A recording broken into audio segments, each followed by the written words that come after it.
Hello mga ka-Rels! For today's video, magluluto tayo ng crispy tofu. So ito na, hiniwa-hiwa ko na siya. Then papatuyuin natin siya. Meron tayo yung crispy fry na maraming bitsin. At saka breadcrumbs. Ayan. Then ito, nilagay ko na siya sa hawang. Unti-unti lang muna para hindi masayang. Tsaka yung ating crispy fry, lalagyan natin ng cornstarch. Tapos ngayon, meron tayo ditong itlog. Sinama ko na yung yellow niya. Sayang naman kasi. Sausaw din eh. Then sausaw ulit. Then lagay na natin sa mantika.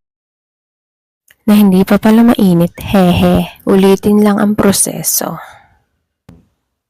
Ngayon, kumuha ng isang mangkok na kaaya-aya. Ilagay ang mayonnaise.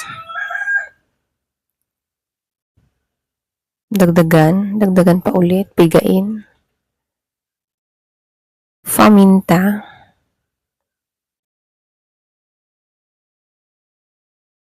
Kaunting patis na ayaw tumaktak.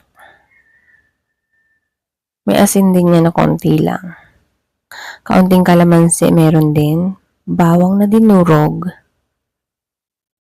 Ayan.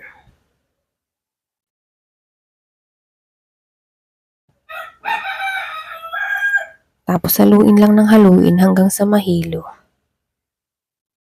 At maging ganito ang texture niya. Tikman na natin. So, eto na guys. Dinouble fry ko ito para mas malechong. Oh, diva? Ang sarap. Another craving satisfied.